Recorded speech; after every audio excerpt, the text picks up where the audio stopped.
Tondo Impasto.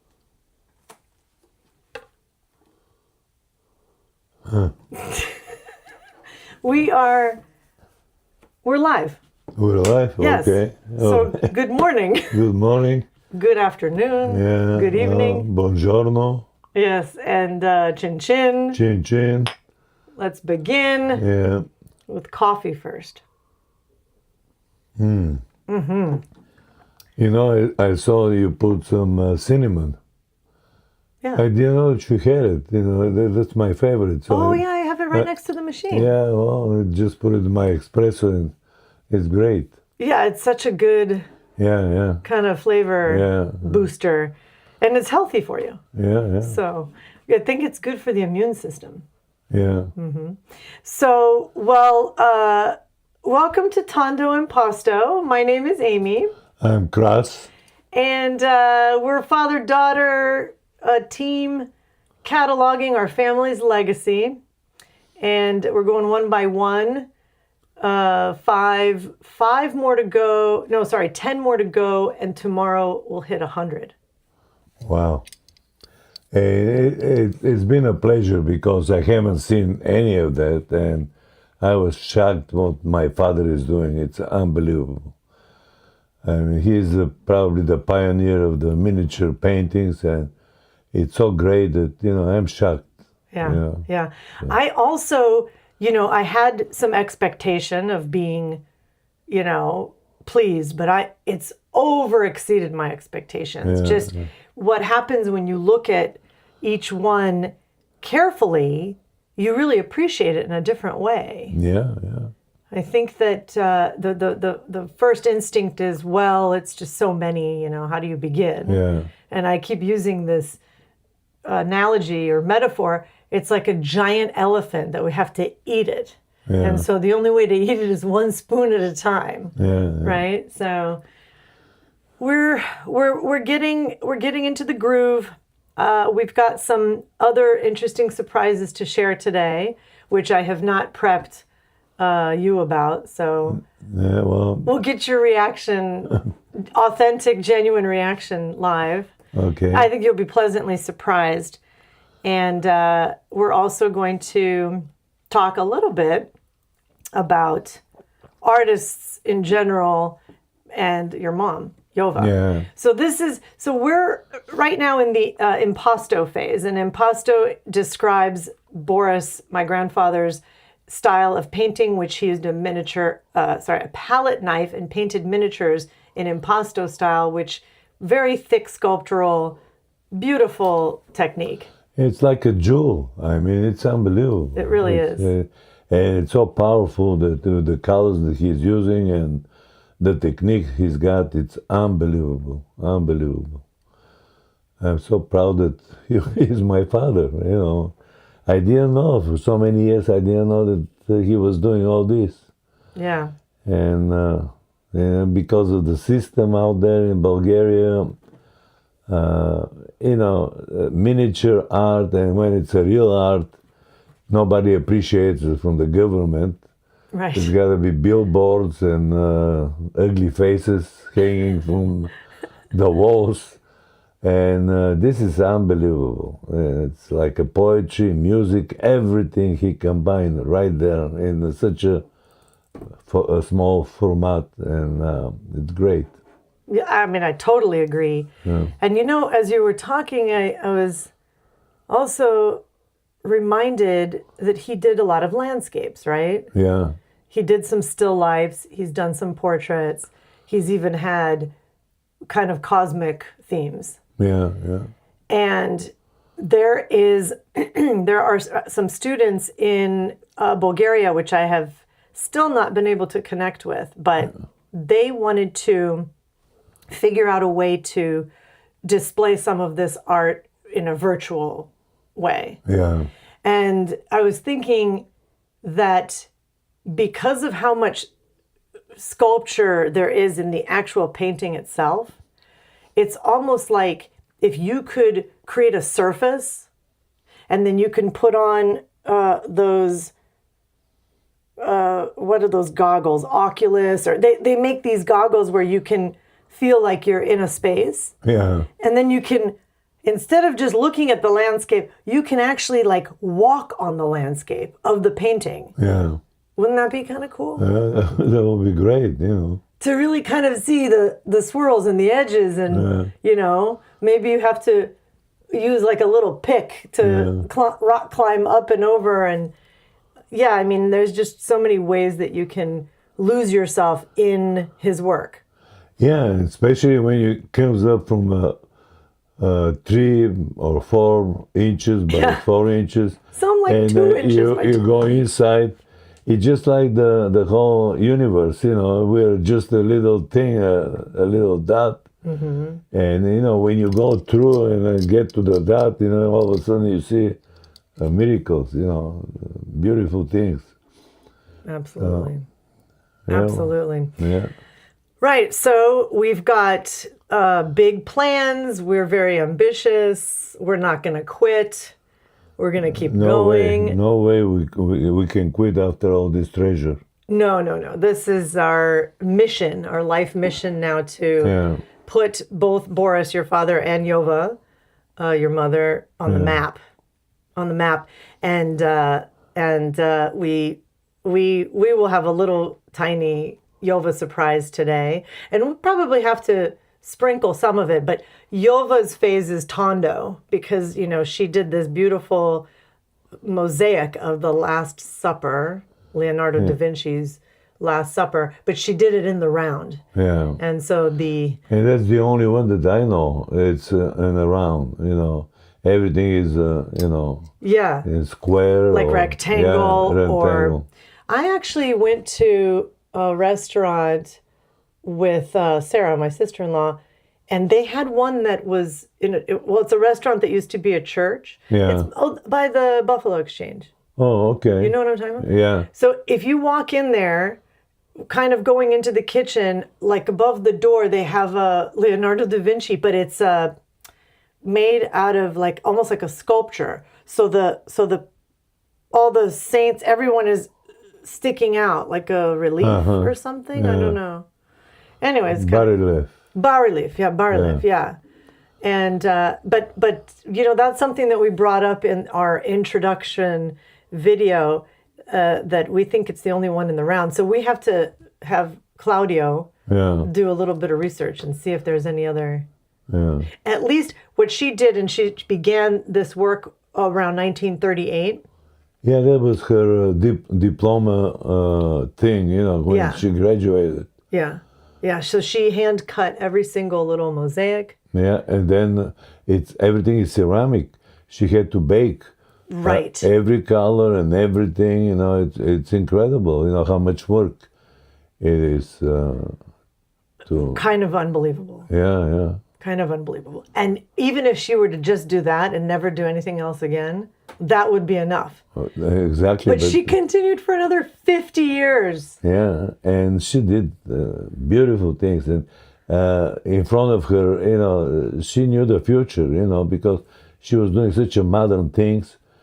Right now, people are coming up to this point. It's after 50 years or 60 years. She was way before everybody. Way ahead of her time. Yeah. It's incredible. Yeah. Well, but you have that too. Yeah.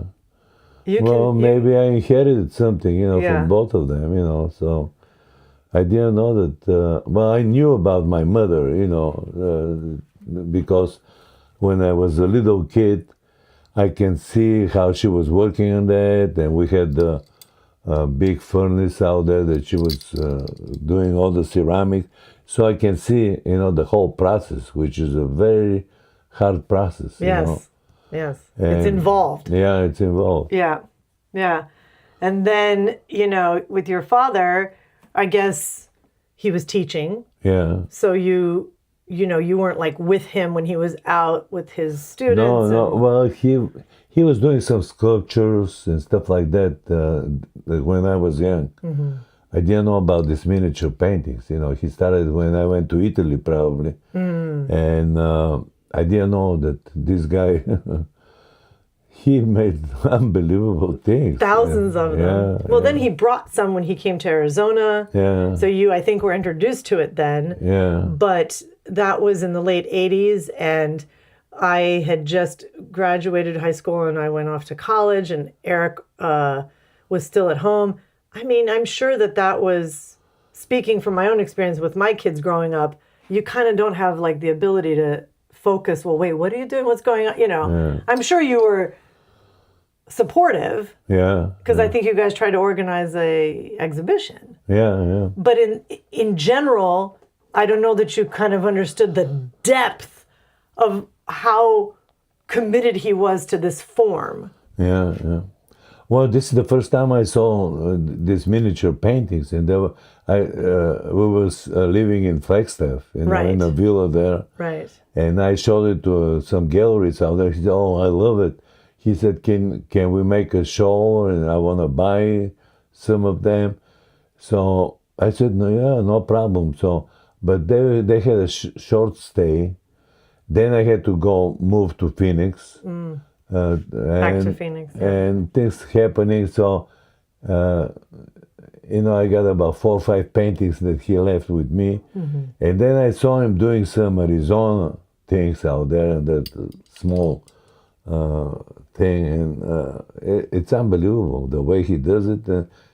For about 15, 20 minutes, he makes miracles. Masterpieces. Yeah, well, and we think we might have discovered some, Yeah. but we have more to go. If you guys can see, we've got boxes and boxes of stuff to open up and inventory. And, something interesting about your father is that even though he was a educated, trained, bona fide artist, Yeah. he wasn't commercial. No, He wasn't never. doing it to like become famous or, be well known. Yeah, well, he didn't even sign them. Right. He's just doing it Yeah. for the pure spiritual joy of it, Exactly. That's right? what he was doing. Which is actually what art is. Yeah. Exactly. It got commercialized and it gets, commodified. No, he never did it, I mean, then you can see in his frames and stuff like that, this is not something to get the eye of the buyer or something. Right. He was just doing it just to put something nice into some space, and that's it, without any fancy things about any, So, exactly, he was doing it as a religious thing, to save his soul. Art for the sake of art. Yeah. Art for the sake of art. Not to decorate, not to show off, No. not This, to... this is not a furniture thing. Accessory. So it's beautiful. With no disrespect to those people that like to buy art that matches their furniture, but what we're doing here is a little bit different. Yeah. This is this is like a treasure, having a small piece like that, and gives so much life, so much, it's like the whole universe. It's right there. So. But you could just walk by it and not even notice it. That's what's so interesting. You have to really stop and smell the coffee, to really like enjoy it. And now with phones, which you can take great And pictures. the big screen. Right, and then you blow it up. That's Oh my God! Then you can see the whole power of the whole thing. The TV and stuff like that. When you blow it up, it's unbelievable. Yeah. Unbelievable. Do you think he knew that he No, was creating these like little miniature like galaxies and universes? No, he never. He didn't go to this process thinking about it. He was just doing it whatever he feels. Just doing it. Yeah. Yeah. So that's why it's so great, because you start thinking about it, then it becomes a mess. It does become a mess. Yeah. Sometimes you just got to follow what your heart and your soul says. That's exactly what it's supposed to be. Your heart and your feelings. But what an actual privilege that he could do that. Yeah. Because I think that there's some artists nowadays and probably throughout history that somebody notices, oh, okay, this person is talented, I can make money. Yeah. And then they start to manage that person and they say, well, do this because this person will pay. And, oh, change this a little bit because they want it to be, you know, this color or this format. And then all of a sudden it becomes this thing that I think... Yeah, well, it becomes a mess, you know. So, you know, as soon as some other people get involved with that, you know, it's like in the music, you know, and stuff like that. Yeah. The real music, you know. Yeah. So, you know, you don't allow anybody to mess up your spirit and your soul. Well, so maybe that's one we kind of, you know, have a very sour, bitter, unpleasant attitude about, you know, the whole communist regime and the Soviet Union with the satellites and stuff. But maybe there was this one good thing besides those sanatorium spas, is that they kind of just left him alone. So he could create. Yeah. He was not... Because it's so little, you know. Oh, that's nothing, you know. let them play around. Let him just do his little thing there. Nobody cares. Yeah. So... Well, we got a surprise for you, people. So... On that note, should we start with our first painting for today? Yeah. All right. So I will, if you want to take it off the cradle, I will go ahead and show the close-up of it. Boom. Oh, wow. That's Vitusha, the mountain in Dragalevci. You think so? Oh, yeah, definitely. But Dragalevci 40 years ago, not today. Now they got a $1 million villas and stuff like that. So everything that is destroyed. But yeah, that's what it is. That's a moment in time. Yeah. So we'll read the description Claudio prepared for us for my mom, who's visually impaired, and anyone else who's maybe visually impaired or driving and they can't take a look. This is a village nestled at the base of a mountain. And I'm just going to write in here, Dragalevci. The foreground is golden ochre. Let me show you guys also, by the way, how it looks in the studio. It's thick and warm, laid down in heavy palette knife strokes that catch the light. A cluster of white and earth tone houses sits in the middle ground with what looks like a church tower or bell tower. I think it's a church or a bell. I don't know. It could be. So behind them, the mountain fills the upper half of the painting in layered purples, grays, and burnt sienna, rolling and folding like fabric. Uh-oh, I think it's trying to focus on my face now. Let me go back to the photo of it. Warm golden tones peek through at the top of the sky. It's portrait orientation, and this is the first one in this batch here, episode 19, announcing a shift. So we've had these tiny abstracts and passe-partout mounts, but now Boris is back to representational landscapes in bigger cradle frames. The impasto on that golden hillside is gorgeous, rigid and sculptural, and the whole composition has weight and warmth. So, yeah. What do you think? Yeah, it's exactly. Claudio is right. And this one is, just so you guys know, 21.3 by 17. So I'm reading you centimeters because that's how we decided to do the inventory in centimeters, since all these paintings were painted in Europe and with, you know, the metric system. So it's about 8 inches high by about 6 3/4 inches wide. Lovely.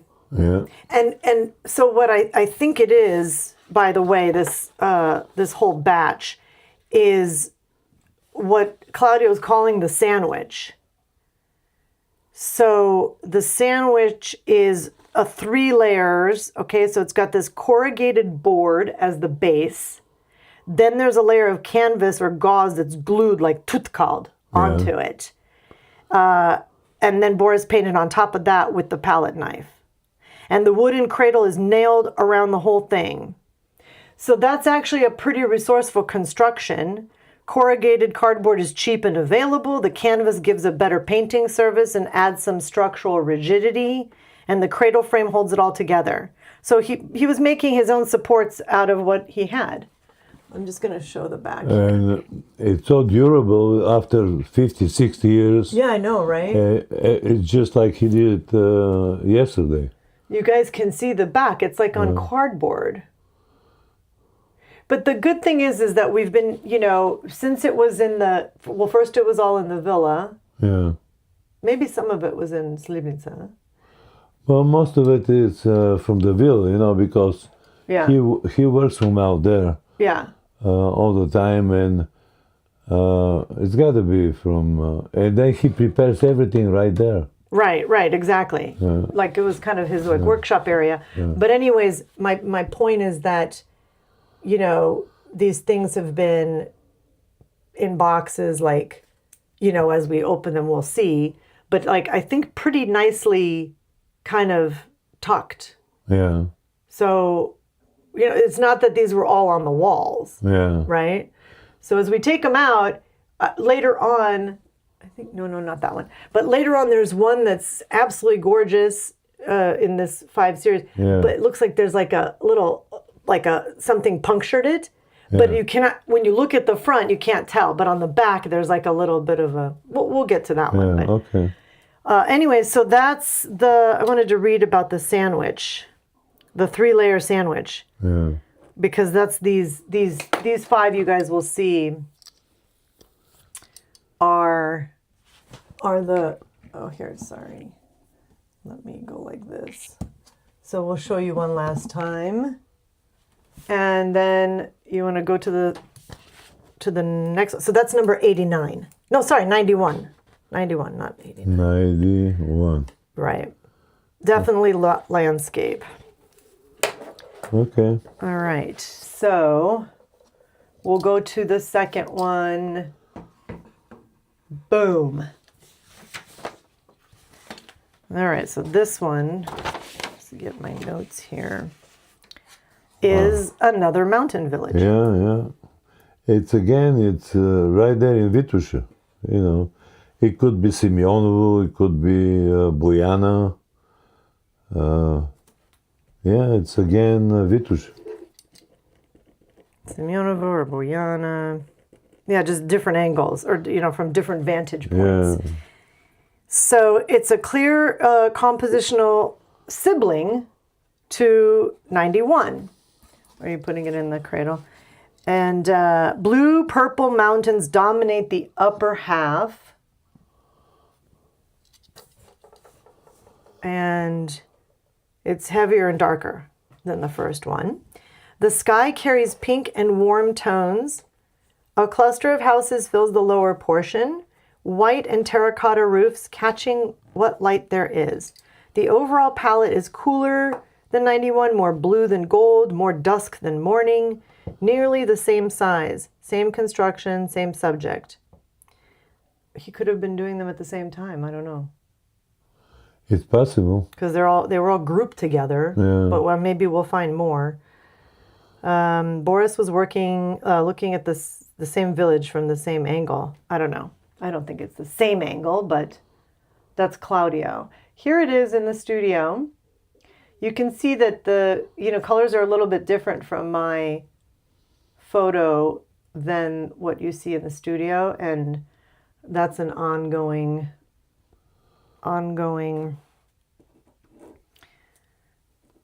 pain point, as they call it.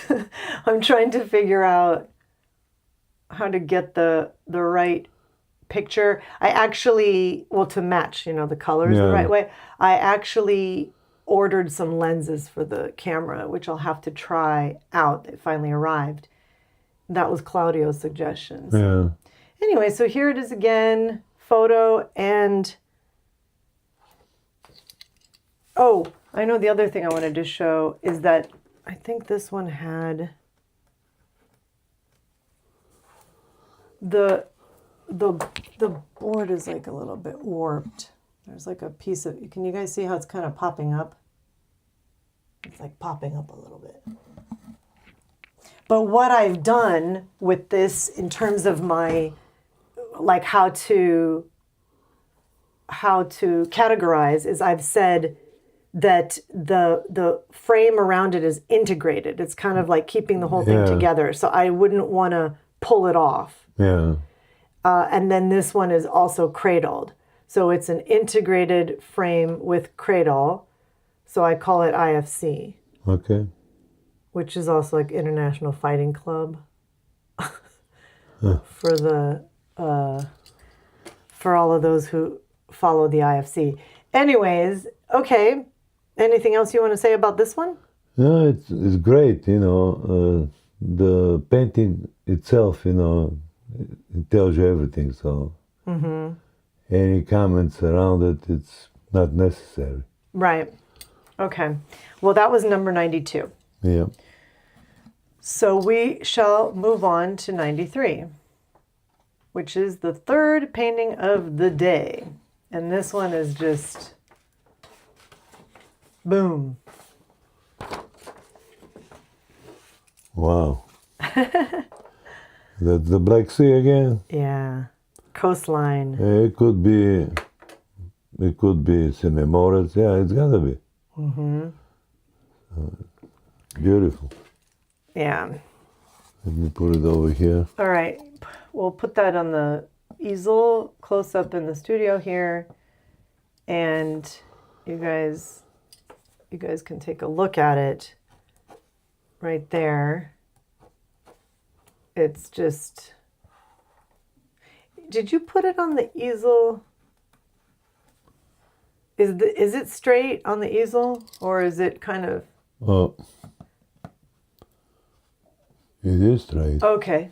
I guess it kind of looked a little bit, maybe it's just slightly not perfectly symmetrical.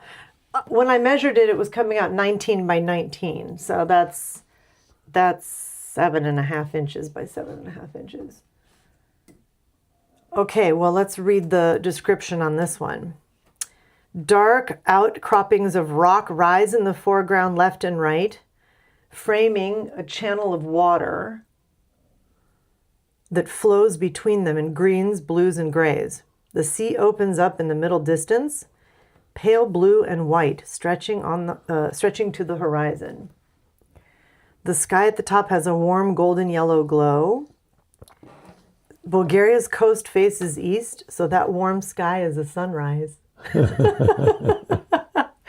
We're laughing because we told Claudio, stop saying sunrise or sunset. So he's, he's saying it's a sunrise.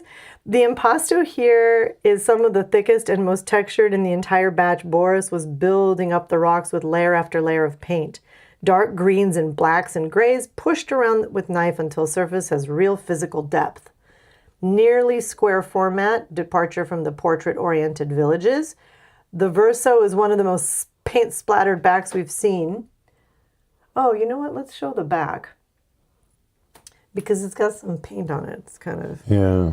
Blues, reds, whites, yellows scattered, especially in the corners. This board was clearly facing down on a working surface or used as a pallet rest. Okay, yeah. Can you just flip it around in the easel so they can see? Like maybe he had that, according to Claude, maybe it was just like resting. So it was getting some of the paint and then he was painting on top of it. It's possible that he was cleaning up his knife. Yeah. On the back. Yeah. Oh, that's interesting. Yeah. Okay, that's interesting. That's how it looks like. He didn't use it as anything else. He was just cleaning up the knife. Cleaning the knife. Well, so then do you think that he cleaned the knife, but then he turned it over. He said, well, I'm going to paint on here. Yeah, well, he's been in the process of painting, but once in a while gets too much on a knife. So, you just clean it up in a bag, if you don't have anything else to clean it up. And because he's not using any, if he's outside, he don't carry with him any like a something to cloth clean up, or something, cloth, like a towel or Either he cleans it up in some rock. Or the grass or something. Yeah. Well, not the grass, because then... It's rocks, something like that. And but that's what it is. That's interesting. But okay, so if he's painting on top, then he's just wiping on the back? No, he tells it, then he sees a little bit more paint on the knife, and then he cleans it off. Cleans it off, and then turns it back and starts. I love that. Doing it again. I love that. That should be a category, like which ones I'll show you guys one more time. The back is kind of got some nice, All right. Well, that's number 3. Shall I show you the surprise then? Yeah. Okay. So let me just show you guys number 3 one more time, close up.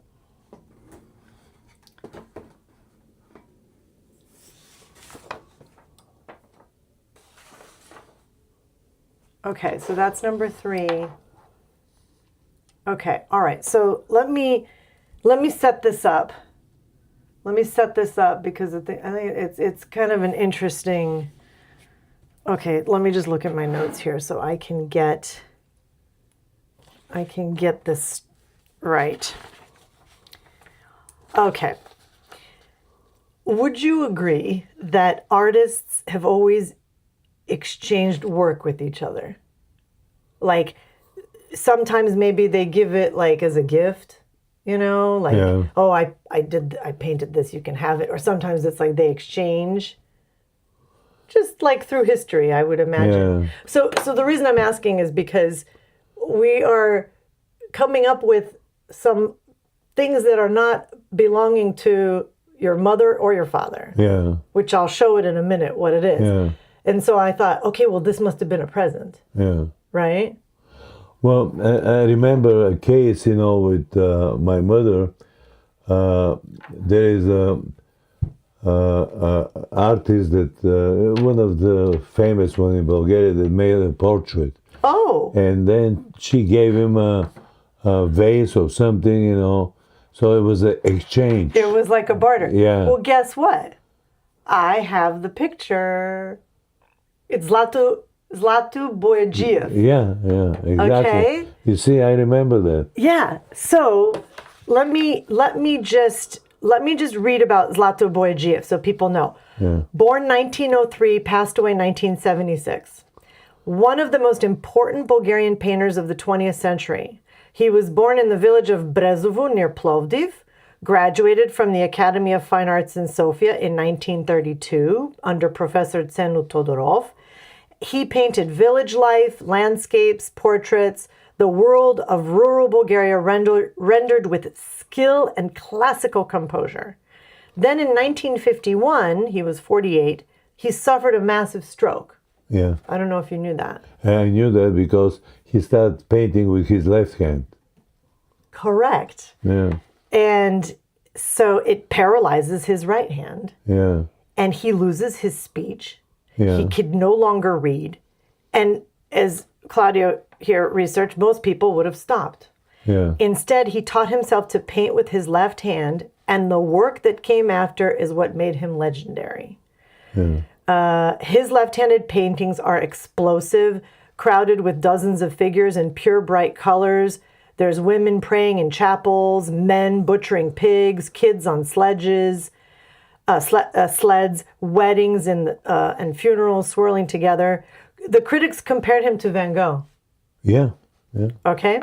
He was awarded the titles honored artist and people's artist. And today he's got, permanent gallery in Plovdiv's old town with 76 of his works.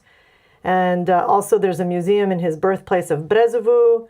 His paintings are considered among the most significant Bulgarian art of the 20th century. So let me just go back to this because I'm posing here with this Boyagiev. And he's doing this portrait of Yova. Yeah. And I'm kind of like, we kind of look like maybe the profile is almost similar, right? This was done 1959. 8 years after the stroke. So he painted Yova with his left hand. And it's signed and dated, by the way, at the bottom. Yeah.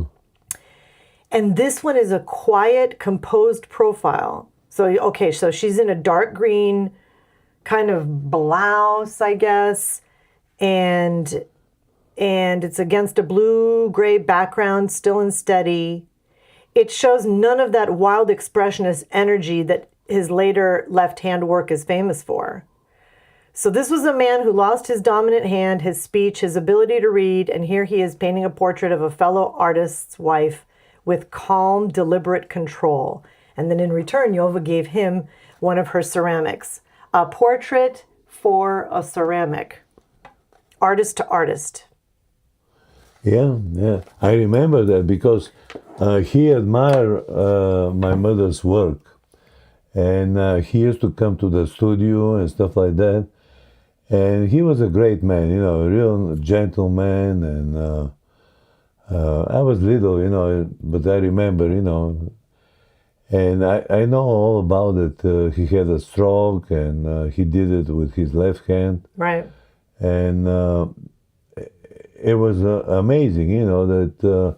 But that was a mutual exchange. Yeah, it was like a little barter. Yeah, yeah. He's like, oh, Yova, But they didn't do it because of that, No. He did it, because he admires the woman as an artist. And then she gave him something because he was a great artist, Yes. So it was a mutual exchange. Well, so this would be really cool if, any of the Zlatu... Did he have children? Do we know if he had children? I have no idea. I was too little to know about his family. Let me ask Claudio. Did Zlatu, if he had any children, have any children or next of kin? Like, that would be so cool if you guys, if anyone can talk to somebody that knows some of his descendants. Yeah. Maybe we can find out which definitely. Yova they had. If he had kids, they know all about him, They would know about the Yova piece too, I'm sure. Oh, the whole Bulgaria knew about this guy. He's so famous. Yes. He's one of the greats. Yeah. Well, so while Claudio is doing that research, I'll show you this piece that I found. Totally different from Zlato Buigiev, obviously. Let me just let me show you guys. Okay, so this piece is the second exchange. Okay, there it is. This etching on handmade paper with deckled edges. It's about 18 by 12 and a half. So it's pretty small. You guys can see across here looking at it with the magnifying glass. And anyways, it's signed like for Christo Khrustev. Yeah. On the lower left, it says pure. I guess pure means feast. Yeah. So the image shows 3 gaunt, angular figures hunched over a large communal bowl, eating with intense, almost desperate energy. The style is, it's dark and claustrophobic. It's got some intensity, don't you think? Yeah, it's graphic though. Right. But so we don't know whether it was intended as socialist, realist, approved art. But the interesting thing that with the relationship with Boris is that he graduated on the same year that, or he graduated same year that your father graduated. Oh, maybe. So they're classmates. Yeah. So these guys were classmates. Yeah. So we don't know. Yeah, we'll go ahead. Very, very nice graphic. Right, but it kind of reminds me a little bit of that like harrowing, like communist kind of dark, scary stuff. Yeah. And we don't know how this print ended up, in the collection. But so he must have handed it. Maybe Boris gave him a miniature. Yeah, it probably was a nice exchange or something, But there's definitely technical skill there. Yeah. It's well executed. So, Boris chose a completely different path with his art. One went towards darkness, the other one towards the light, according to Claudio. Yeah. Kind of interesting, right? Yeah. So, anyways, you admire it. That's funny because you're talking about this. There was a guy in the School of Art in Sofia that we made an exchange. He wanted so badly to have a piece of ceramic from my mother, and he'll give me a dog. A dog? Yeah. Like a woof woof dog? Wolf. Yeah, it's actually a German Shepherd. Okay. That was my first dog. Oh, that's how you got the German Shepherd? Yeah. So I gave him a piece of my mother's work, and she didn't know about it. Oh, you didn't ask her permission? No, because I wanted the dog so bad. And I brought the dog in a atelier out there. I said, "Wow, what did you get this?" I said, "A friend of mine gave it to me." So She had no idea. no, they didn't have no idea, but he wanted a piece of my mother's ceramic. She was so popular. Yeah. That's the thing, is that, in a sense, they were well known and well respected. Yeah. They're just not in any of the history Well, books. my mother was, because of her position as a director of cleaning up all the kitsch in Bulgaria and stuff like that, because the Union of Artists, they picked her up because she had a very good taste, and she had to clean up this garbage out there that they were selling kitsch everywhere, and she did a good job. So, and that's how she became popular. Plus, her pieces were very beautiful, and people wanted to have them. So.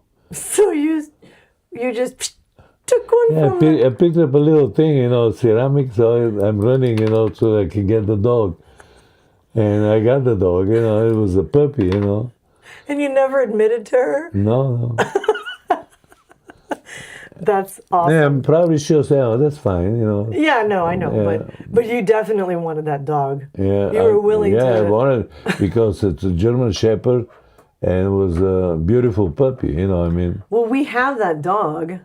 We have a picture of that dog. I can find him. And yeah, show him. then became a big, nice dog, and.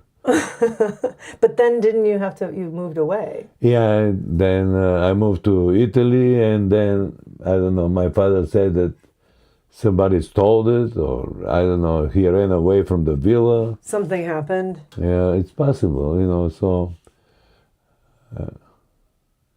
I hope some good people got him, so they can take care of him. Yeah, I'm just trying to find where that photo of the dog was. We did show it in one of the previous episodes, but maybe it was one of our preview episodes. Yeah, I think I'll have to go back and find it.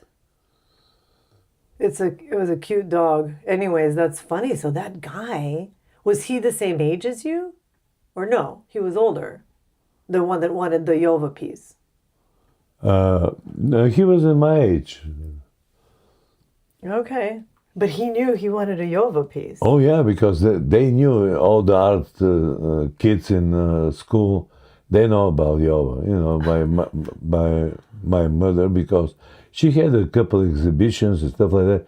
So she was very, very much in front of the everything. So the kids were excited when they see her work, Yeah. She's like a Picasso in a way. She's even better than Picasso, to tell you the truth.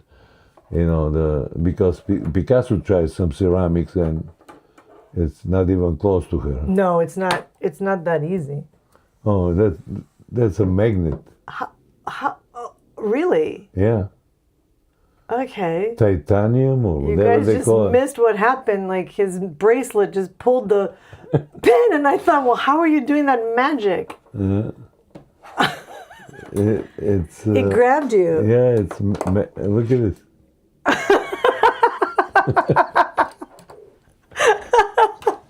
It scared me. Yeah. I was like, how is he pulling the pin?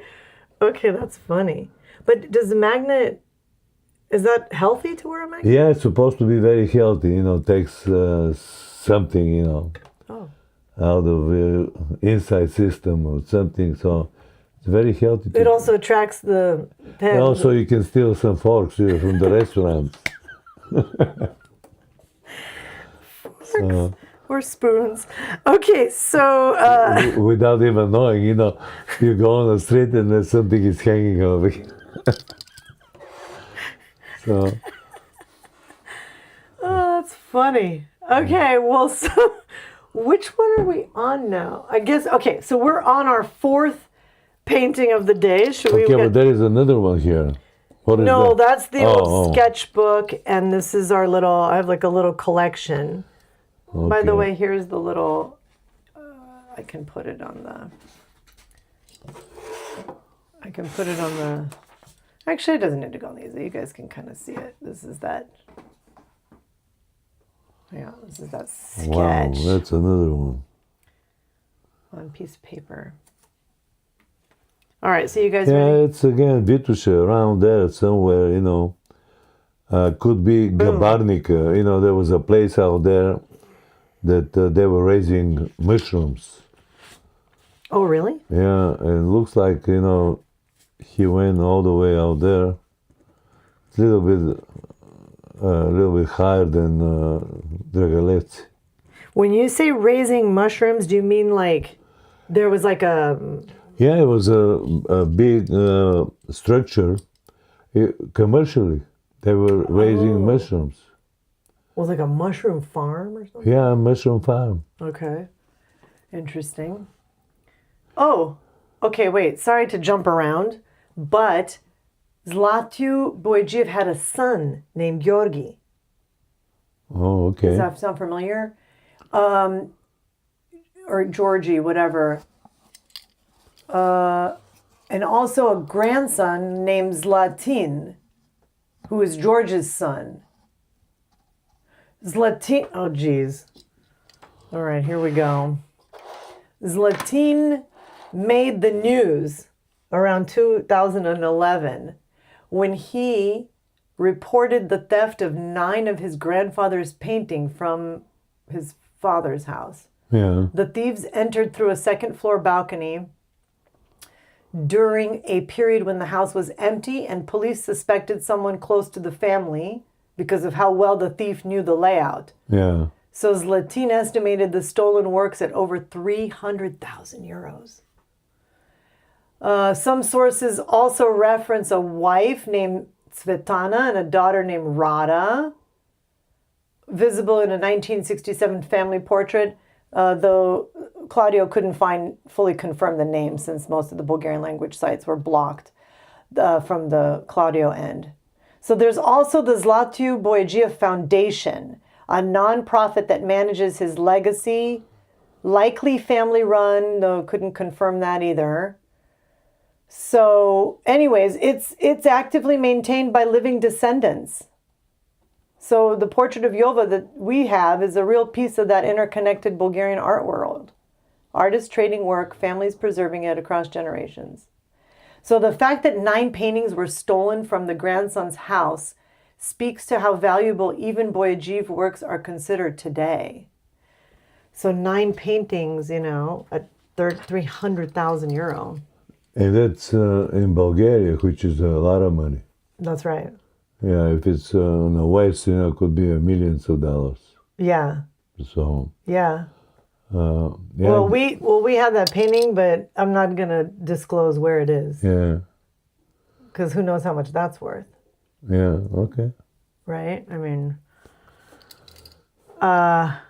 we had it in the exhibition in 2018 too. Yeah. Yeah, we showed it. So, anyways, that is So that's interesting. So he does have descendants and there is a foundation. So maybe we can reach out to them and ask them, hey, you know, we've got this portrait of my grandmother and apparently they did an exchange for a Yova ceramic. Do you know if you guys have a Yova? Probably they do. I mean, if they knew, yeah. Yeah. Well, because they inherit everything, so he had this present from her in his atelier, studio, and yes, probably exactly. they got it. But that's what I'm saying is that as we go through things, we're going to find things from other artists, and so I'm building a whole separate line item for the inventory because it's part of the inventory. Like this one will be part of the inventory. Yeah. Because you got to know, right? Yeah, exactly. So that's cool. I wonder how they did it. Yeah. They probably also have an inventory. Yeah. Well, the grandson, you know, I guess he's involved, so he can probably know all about it. Yeah, and I mean, I would guess that he's probably a little bit older than me, maybe? I don't know. Probably, I don't know. Because Latu was born... what year was he born? 1903. So he was older than your parents. Yeah. It's possible that they're older. You know, Little his bit, son probably is older. Older than you, and then the grandson's older than me. But okay, well, anyways, that's something we got to do. Yeah. Back to the number 4. Is it in the cradle? Did you put it in the easel? Yeah. Let me just show the close up here in the studio. Actually, I need to zoom out a little bit. It's trying to focus on you. This camera it's finding your face and trying to focus. But anyways, you guys get the picture of this one, and let me read the description by Claudio. So this is a mountain village in landscape orientation, wider than tall.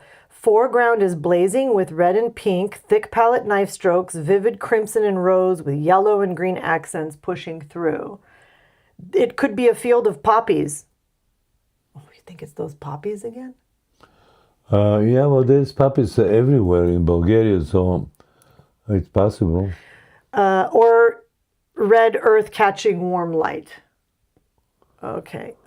White houses sit particularly hidden behind lush green trees in the middle ground. Deep blue-purple mountains fill the upper half, and above them a mauve and pink sky.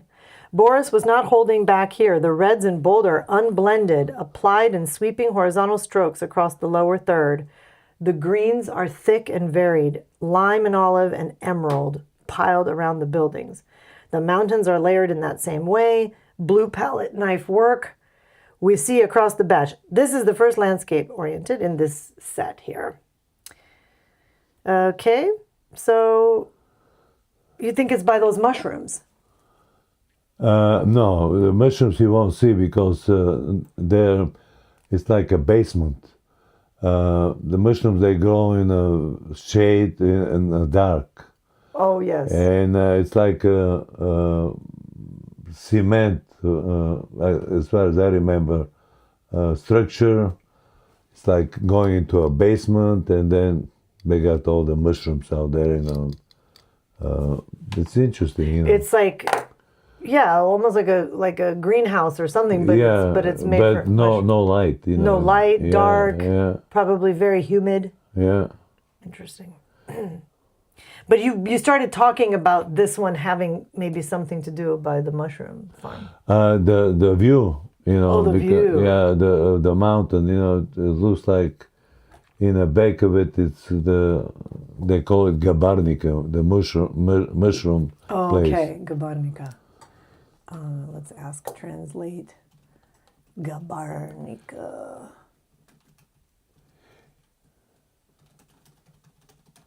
And I don't think it's anymore out there because after the falling of the wall in Berlin, everything was destroyed. You know, people going out stealing and stuff like that. So Oh, when really? I went to Bulgaria, went to check it out, there's no little metal windows out there. Everything is stolen. You know, it's Like like they just looted it yeah, all. it's just like a war going on. So and that's a shame because somebody was making, you know, the government was making money by selling mushrooms. Right. And I don't know, no private person went out there to do the same thing. So Right. maybe now it's different, but you know, when I went out there, it was early stage. Yeah. It was like wild, wild west, Yeah. and everybody was doing Looting. stealing, looting, and Yeah. yeah. And actually, the mushroom is very integrated into the Bulgarian cuisine. Yeah, You know, like Yeah. you can have mushroom soup, you can have rice with mushrooms. you can do everything. You know, your Yeah. grandmother was great cooking Yeah. mushrooms. You know, I remember she that. was doing even a hamburger. Yeah, which is what they do now, like for the Yeah. vegetarians. Yeah, yeah. Yeah. So and it was delicious. You know. Yeah. It's got that meaty kind of savory Yeah, flavor. yeah. Well, I remember that after the rain, we would go picking the mushrooms because they would just boop come up Yeah, they come up. Yeah. like quickly. I mean, it's Yeah. just amazing. There's so much wisdom in those mushrooms. I don't know if you know, like they're all kind of networked with all the roots of everything, and they all talk to each other, and it's like kind of an incredible plant. Yeah, it's and they got such a variety of mushrooms in Vitusha. It's unbelievable. They got about maybe 50, 60 kinds. But how did they know which ones were like not okay to eat and which ones were? Well, there was a book guy that made, you know, about which is poison, which is okay. Okay. So usually, you know, when you see a mushroom that it's eaten by some animal or something like that, means it's okay, you know, because the animals know. Oh. And things like that. But this guy was so smart, you know, he did that. He got poisoned from the mushroom. Oh no.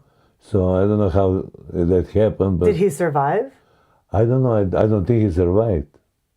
So he was Maybe like, he was trying something that he was not supposed to. oh boy. He knew so much about it. So I don't know. Maybe he survived. I don't know. I remember as a little kid that this guy had that book, and we used to go with your grandfather in Vitusha Yeah. collecting mushrooms, Yeah. all kinds.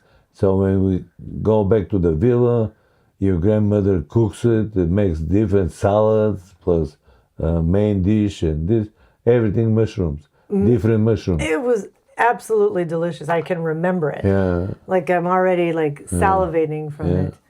So the Gabarnica is a hornbeam woodland where wild mushrooms are foraged. They're forests known for habitats for certain prized species like chanterelles and porcini. Okay. So, well, yeah. Mushrooms there. It's the right climate, the right everything for delicious. Yeah, it was the right climate, you know, because they were growing so much out there. The humidity was right, Yes. everything was right It for was like the the right mushrooms. soil, the Yeah. right everything. And so they picked up the place in Dragalevci, you know, it's above Dragalevci, and it's scientifically they did the right thing. Mm-hmm. Unfortunately, everything was gone. Yeah. Yeah, that's just like one of the kind of casualties of Yeah, times like that. People steal, people yeah. destroy. It was, you know, crazy, you know. They didn't know what freedom means. Well, that they took that as the freedom to just steal. to steal, to break, to Yeah. destroy. That's not freedom. I mean, it's unfortunately that's what it is. Yeah. Yeah. People were pissed off. I guess they thought it was their right to, I don't know, steal some of that stuff. But then there was the big stuff that was stolen, like actual factories and whatever else. Oh that yeah, got, you know. well, all the science was stolen. for metal. You Right. know. So you cannot, if you go in the country outside Right. from the city, you don't know where you're going, you know, because the signs were gone. Yes. Because of the metal, because it's incredible. Yes. There's a Bulgarian woman. I've never met her. Her name is like Kapka Kasabova or something like that. She wrote a book. She's a very excellent, talented writer called Where the Streets Have No Name. Because, I mean, it just, you got to know, past the three goats, make a left, you know, then you see the shepherd, make a right. I mean, it just, yeah. Okay, well, we've got one last painting for today that I will show here. Boom. And this one has a nice little surprise.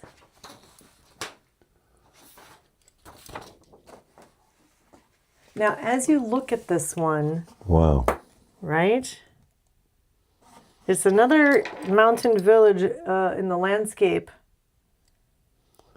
And Well, again, you know, I can see churning, you know, it's got to be Vitus. Mm-hmm. Yeah, it's got to be Vitus. Probably again in Dragaleci from different view. Yeah. That's beautiful. yeah, well, and take a look at the back. 72. We got a date. Yeah. There it is.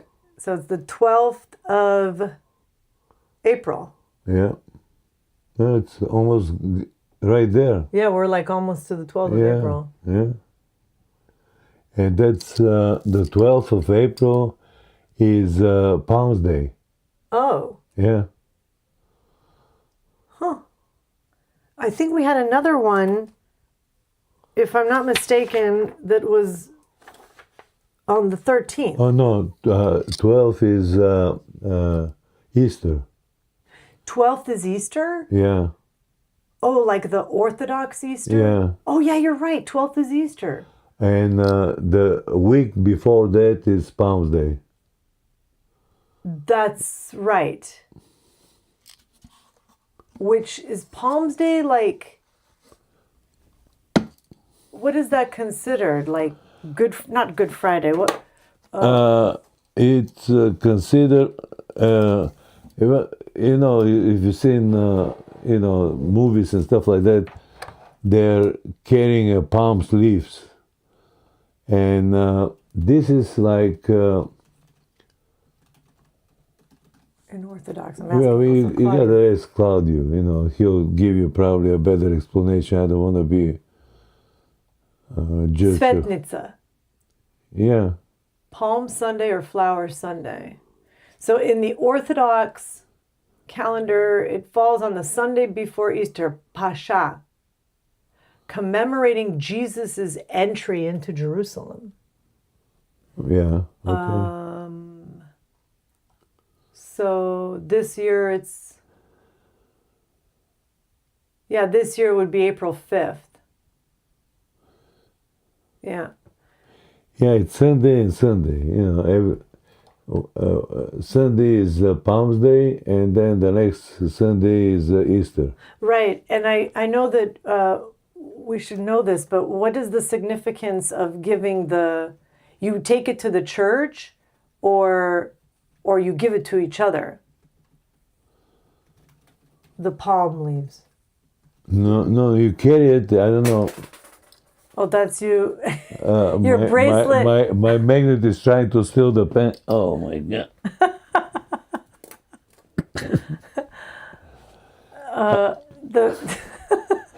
That bracelet is going to get you in trouble. Okay, so what is the significance of carrying the palm leaves? I'm just asking Claudio. Because, like, okay, the palm branch or willow branch, because in the Slavic country, palms don't grow. Yeah, willow branch. Willow symbolized the crowd welcoming Christ into Jerusalem as king. Waving palms was how you greeted a triumphant ruler in the ancient world. It's a moment of celebration, but also carries a bittersweet weight because the same crowd that cheered him would call for his crucifixion days later. Yeah. In Bulgaria, a Bulgarian practice, since palm trees aren't native, people would carry those verbovi klonki. Verbovi? What is that? Verbovi klonka. Yeah, verbovi, it's a willow. Vrubnica. Yeah. So the willow is one of the first plants to bloom in early spring, so it ties into the renewal symbolism. Branches are often blessed at church during the liturgy and then brought home. Some families keep them behind icons or in the house for protection throughout the year. So that was the Christ is King welcoming. Yeah. Okay, and you put the painting on the Claude and the easel, right? Yeah. I'll just show the close-up shot here in the studio. I don't know, we got from the mushrooms. Oh, I know why we're talking about Easter, because of the date. Yeah. The date on the back. Let me show you guys the date on the back. Yeah, this is very seldom you see something like that on the back, a date. I know. It's probably because of Easter. Well, but back in 72, I don't know if it would be the same date. It could be because he put down, maybe it's Easter. That's a good guess. And by the way, this is the one I was going to show you. This is the one that has, you see how it's like stabbed or something in there. It's got like a little, it's like. Yeah, I see it. But you can kind of see the tutkal too in there. Yeah. So anyways, I did not, we should write that too. I don't know, what do you call that? On the back, there's like a nick? Like a little nick. It's probably, I don't know, probably he used a knife to clean up again. So because there's some paint here and there. And by mistake, he punched it a little bit. I don't know. But didn't go through. No, you can't tell on the front at all. No. The front is sort of perfect. It's just the back has that thing. So let's show you guys one more time the back of it. And you can really see my pillow is falling off my chair, so I have to keep readjusting myself. So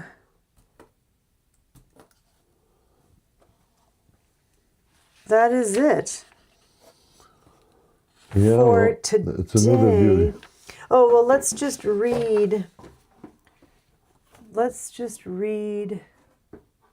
the description for this one. There's dense, lush greens, trees and foliage almost completely obscure the houses with hints of white walls and a red roof peeking through the canopy. Blue-green mountains rise behind and pink and warm tones glow in the sky. This is the most overgrown, verdant scene in the batch, like Boris was painting at the height of summer when everything was in full leaf. Well, it's not summer because it was April. Come on, Claudio. Yeah. Claudio's he's not using his brain. Heavy palette knife impasto, and then there's the written in green on the back is the date.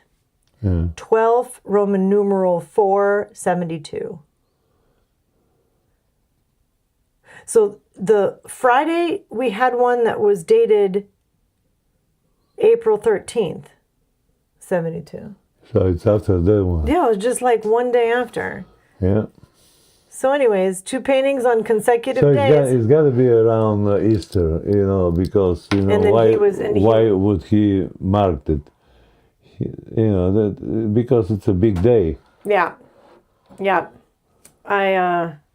I think that's probably true. You can check with Claudio, see, and that when was Easter in 1972?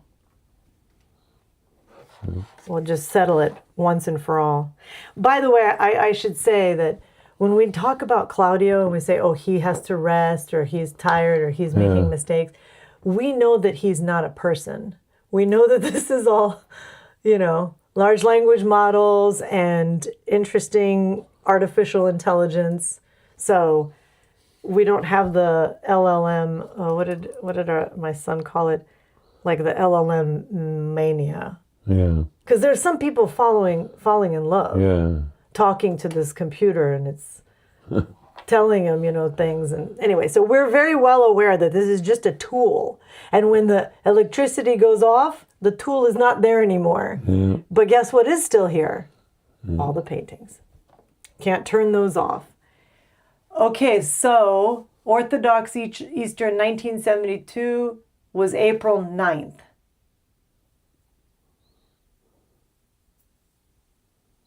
So Palm Sunday would have been April 2nd. So it's a little bit after Easter. Yeah. A little bit after Easter. Okay, but for whatever reason, maybe we'll find out and figure out, well, why was he putting this date? Maybe we'll find something on the 9th later on, coming out from the boxes. Exactly. Which we're getting pretty close to clearing out, if you can see here, are starting to get emptier. Yeah, well. Keep going. Plenty out there. Yeah. Yeah, so tomorrow we'll hit 100. And maybe after that we go 10. Yeah, okay. 10.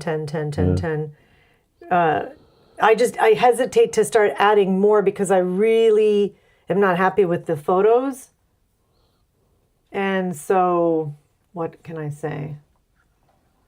This is the first one today. This is the second one. This is the third one. Love it when there's a black sea in there. Here's the fourth. And finally, the fifth. Yeah. So anything else you wanted to mention or? No, that's plenty. I'm still, my mind is going with the art out there, so trying to remember exactly what happened. Right. So, but it's obvious, things are very obvious about Vitusha. It's been in my head all the time. Yeah, I think those were definitely in Vitusha, except for the Black Sea that got poked in there. And we'll show the portrait of Yova one more time. And I don't know what you call this. Is it a print or of this Christo Christif? Yeah. We don't know what year it is or anything like that, but kind of interesting to the whole picture. Yeah. So I don't know, do I need to get a metal detector and just check you before you leave the house? Well, which metal did you have attached to your to your wrist? Okay, well, it's over an hour, and for anyone who is still with us, thank you for sticking around. We really appreciate it. And we'll be back tomorrow. Yeah. Same time, same place. Exactly. Ci vediamo domani. Ci vediamo. Ciao, ciao. Ciao, ciao. Do visioning. Chin, chin. Good night, everybody out there on Europe and Australia and stuff like that. So yeah, sweet dreams to all of you. We're still in the middle of noontime here, so almost, yeah. Yeah. And this is we're Monday, March 30th. Oh, today's Cheryl's birthday. Yeah, I know. Happy birthday! Yeah, happy birthday, Cheryl. Well, we're gonna be singing to her, with your mother. Beautiful. Yeah, beautiful. Yeah. I chatted with her just briefly. Yeah. She took the day off, so we hope you're enjoying yourself. We love you. Yeah, And we love you. You guys are the Aries babies. Each week, Yeah. it's So unbelievable. this is kind of fun. So Cross's birthday was last Monday. We had Eric here in the studio. Today's Cheryl's, And my then- mother-in-law. And the next Monday is your mother. Yeah. Yeah. Every week is how it works. You know? Each week we have this Yeah. fun celebration 3 weeks in a row. All areas. All Aries. It's like a traveling road show with the Aries, the birthdays. Okay, well, happy birthday and Happy birthday. bye everybody. Bye. Bye bye. Tondo Impasto.